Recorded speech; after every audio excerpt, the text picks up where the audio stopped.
Good morning. We have talked a lot about inbound marketing, right? What is inbound? It is totally customer centric, and we have to create contextual content, contextual attractive content, right? And let customers approach us first. Customer starts communication with the company first, right? And what are the fundamentals of an inbound business? Fundamentals of an inbound business. Inbound, a lot of talked about inbound and inbound marketing. That was basically HubSpot, a company, US-based company, HubSpot, and inbound. When we talk about inbound, just think about when we have only limited companies manufacturing different products. That is, at the initial industrialization era, we don't, since we only one company is there in 18th century, in 17th century, which is manufacturing soap, or which is manufacturing in 18th century a car. So we cannot compare with anyone else. We have only one product available in the market, and only production and sales. There is no marketing required, right? You will be getting orders, and you have to produce and sell them. Later, when the more than one, that is 2, 3, 4, 5, 10 companies are there in the market for a single product, then we talk about marketing, right? Then we talk about marketing. So we need to create some differentiation. We need to create branding. Let people know us about our quality and all reliability of the product, quality of the product, right? Branding and marketing. Today, 24/7 online shopping portals are open, online shopping platforms are open, right? And every businesses has their own online presence as well. In 24/7 online conditions, there cannot be any marketer or salesman available on the website.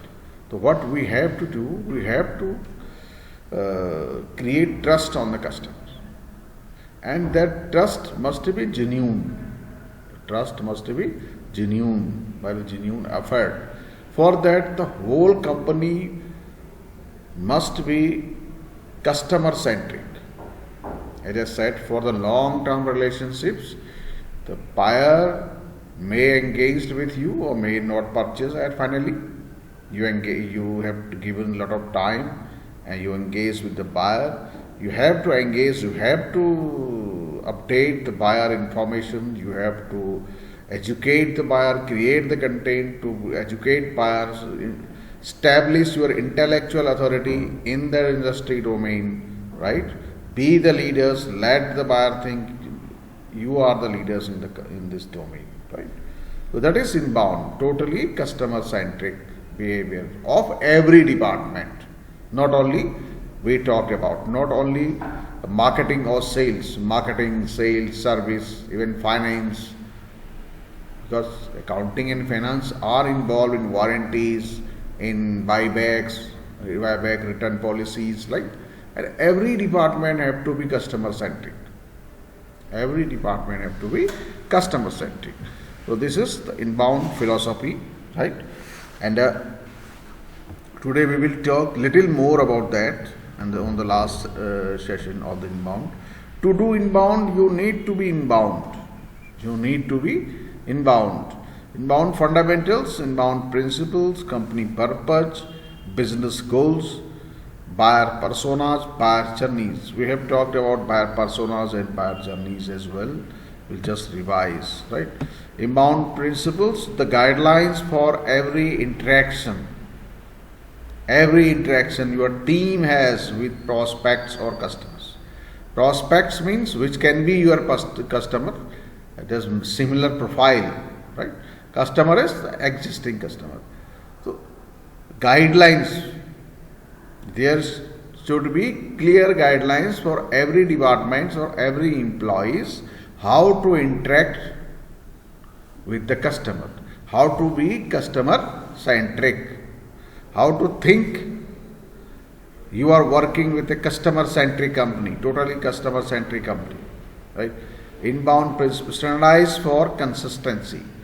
If you want to give consistent results, if you want to talk consistently, you have to standardize. Right? All the processes, business processes, whether it is a sales or marketing process, or the accounting or finance or service process, they must be standardized. Everyone must know how to deal. Contextualize for relevance. We are talking from the first day, we have to be contextual. To be contextual for relevance. For relevance. Optimize for clarity. Optimize to give clarity. Personalize for impact. Of course, if we are personalizing, if we are writing an email and writing the name and designation and address of the customer or the prospective customer, then impact will be high. Of course, if we are addressing someone with the name, the impact will be high, right? We have to try as much as possible to personalize that,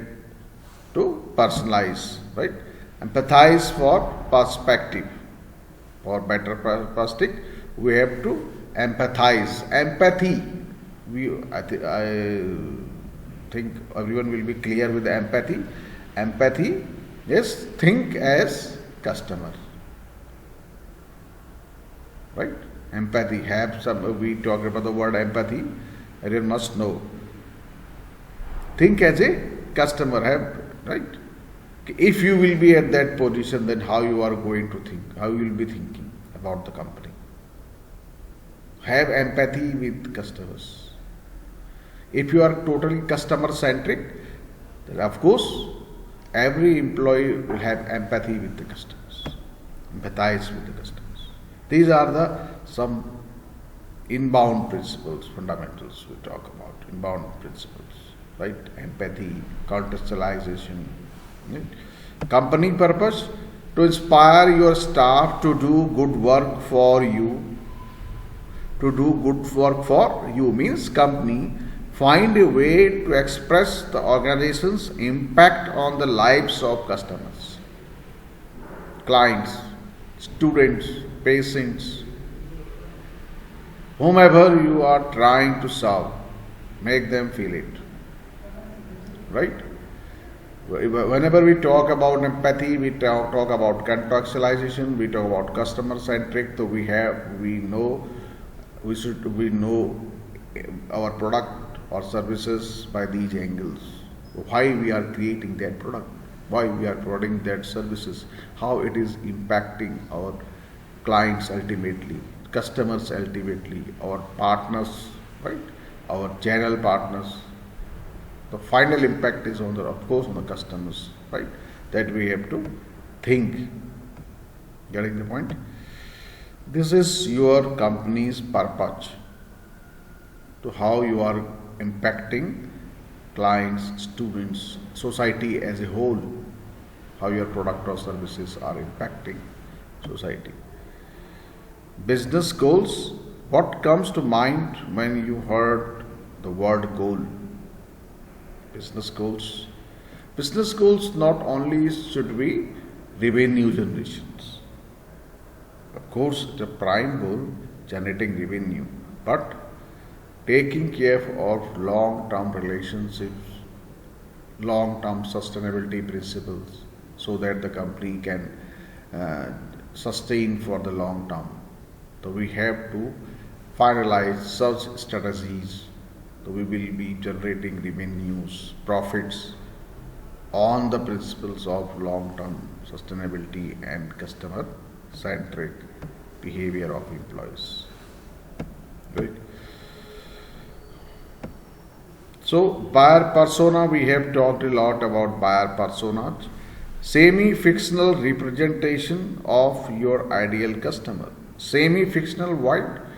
Because when we talked about defining buyer personas, we talked about interviewing our existing customers, we talked about interviewing our highly satisfied and dissatisfied customers, or average customers. so that we can understand more about the product and we can define our buyer persona as well.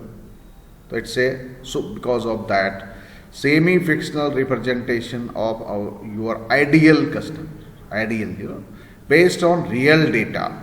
Real data with means existing interview with existing customers, feedback from existing customers, and different types of existing customers.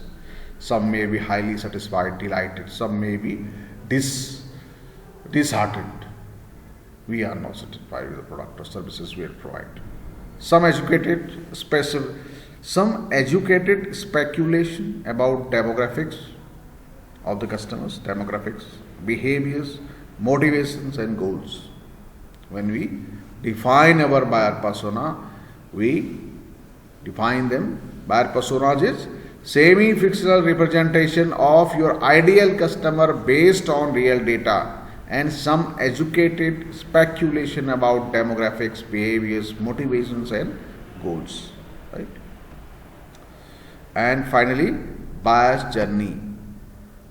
Buyer journey is awareness stage, consideration stage, decision stage. We are talking about buyer journey from the first, second class of the subject. Right? Awareness stage is the user or the visitor or the customer or the consumer is only know about the awareness set, have some awareness set. For example, if you are going to buy a laptop for you, so you have a awareness set of different brands of laptops. You may be knowing about Dell, HP, Acer, Toshiba, Lenovo, and you may not know about Sony is also providing, right? Others are also there in the market with laptops. The awareness set is stage is your stage. Awareness stage is you are knowing about your product, brands, alternatives. Consideration stage is now you are at the stage of considering before taking the decisions. 2 or 3 brands are there in your consideration, maybe Dell or HP, and you are taking decisions and talking with your friends and family members about which one should you go. That is your consideration stage, right? You are checking their warranties and services, prices, negotiations, credit facilities and all. That is, we all do at consideration stage, and at decision stage we take decisions to purchase a particular product. We are going to take decision to purchase Dell or HP, right? So this is buyer's journey, and any buyer may be at any stage of buyer's journey stage. Any stage means someone may have taken decision that he or she is going to buy HP laptop, this model, right? Now may going to buy online or on a store. Every decision has been taken. Someone may be evaluating alternatives as consideration stage. Either HP is providing more warranty or Dell on the same configuration laptops. How much is the price differentiation in the same configuration laptops? That is, at that stage, at consideration stage, we evaluate 2-3 alternatives on different basis. Maybe price, warranty, service. Getting the point? And at awareness, we are only aware about the providers of a particular product or service. So, some customers may be here at awareness stage, may be struggling collecting information from the internet and from friends and family. Some may be about to take decisions as consideration stage. Some may be taking decisions and preparing their check or draft, or talking about Bajaj Finance credit facilities and all, right? What are the credit terms is there, and such facility available. This is, we talked all about. Your customer have their own type of journeys. Every customer have their own type of journeys. Every may be on a different stage, journey stage at a different time, right? See, customer relationship management (CRM) is all your contacts truly are the heart of every piece of your marketing, sales, and service strategy. Heart of every piece of your any strategy, marketing, sales. If buying behaviors continuously evolve, so will the tactics and the tools that you will use to reach them. Buying behavior is evolving. Most of us are buying 20, 30%, 20% of product online. So now the company need to evolve their tools as well, develop applications and other facilities. Thank you very much.